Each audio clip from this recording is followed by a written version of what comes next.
Alright guys, what is going on? It is a super nice day out. I just got home from work. I'm in a bit of a rush, but the Legacy is back from the shop. I'll explain what happened in a little bit. I'm trying not to waste the sunlight because there's a little bit of sunlight left.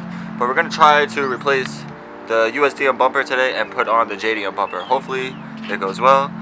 I don't know if I'm in focus right now. I feel like it looks really weird, but I'm trying to, again, I'm racing against the clock right now because I need the sunlight. So yeah, let's just start taking this apart.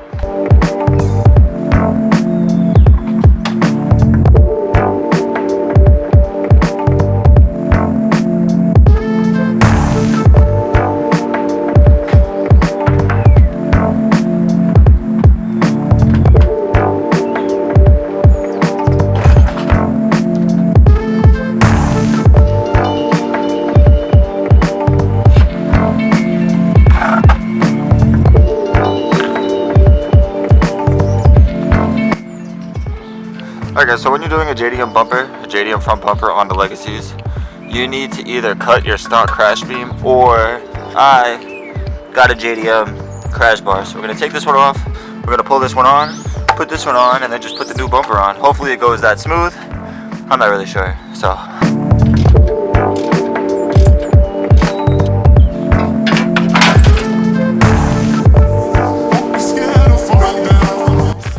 Alright guys, not gonna lie, that actually took way longer than I thought it would. There's actually a bunch of stuff that goes into taking out of your crash beams that I didn't really know.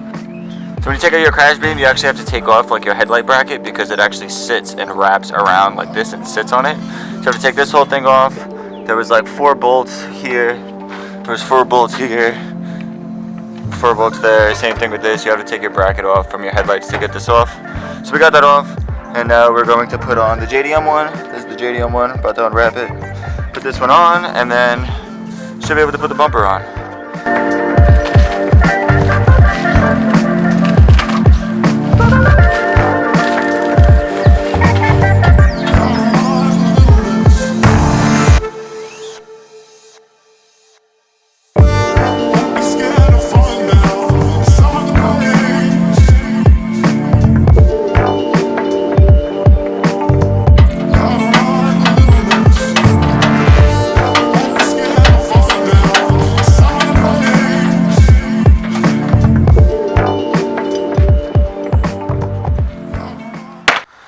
Alright guys, JDM front bumper is on. It's actually really easy to do. It's just 4 bolts. 1, 2, 3, 4, if you can see under there. It has this little like latch right here that hangs before you do it, so you don't have to hold anything up or whatever. It's really simple actually. If you're doing this, make sure you have extensions, because I didn't and it was a pain in the dick. But all we gotta do is put the bumper on, and we still got a little bit of daylight left. Hopefully we don't run out. But let's go get the bumper and see if we can get this thing on.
Guys, before I run a light, I don't know what's happening with this fitment right now. I don't know why. Alright guys, so I really don't know why the fitment's really bad on this.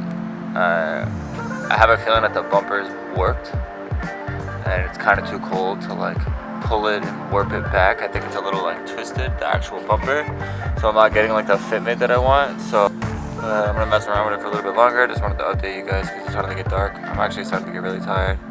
This was supposed to be really simple and I'm spending all day doing it. So, what the fuck with the fitment now? I think I'm out of focus. I was out of focus, sorry.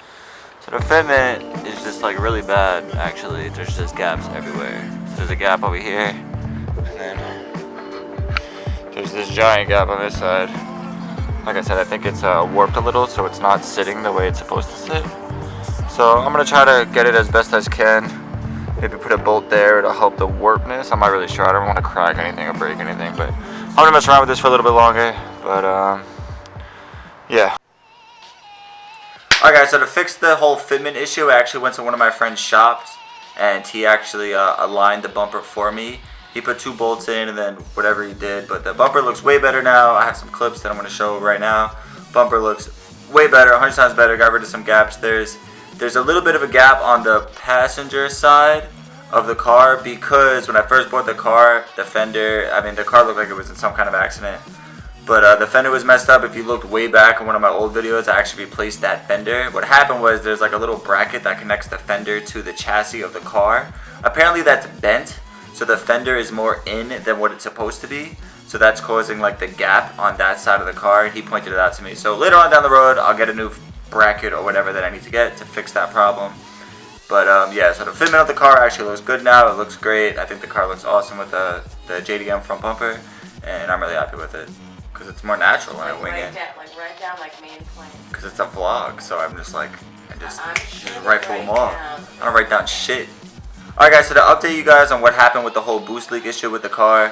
I actually blew up my up pipe. Well, not blew it up, but I blew a hole through my up pipe. And that wouldn't be that big of a deal, except for the fact that my headers and my up pipe are literally one piece. So the up pipe headers that I was running was Megan Racing. Megan Racing makes a header / up pipe combo that I put in the car back when the engine was still going in the car. So that all had to get replaced. So I had to replace the headers, the up pipe, and get a retune. So I dropped my car off at VTR. That's Vinny Ten Racing. They do all the work that's done to the car, tuned, whatever. So they took really good care of me, and they hooked the car up. The car is boosting now. It feels so good.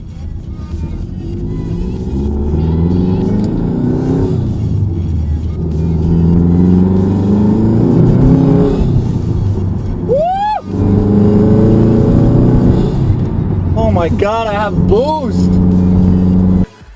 And if you guys need anything done, car-wise or whatever, you should look up VTR. I will leave all their information down below. You guys can go to the links. Check them out. Get your Subaru in tip-top shape or whatever car you want to bring there because they don't just do Subarus. That's all I got, guys. Thank you so much for watching. If you liked the video, hit that like button. If you want to see more, hit that subscribe button. And if you got any questions, leave a comment. And I will see you guys in the next one.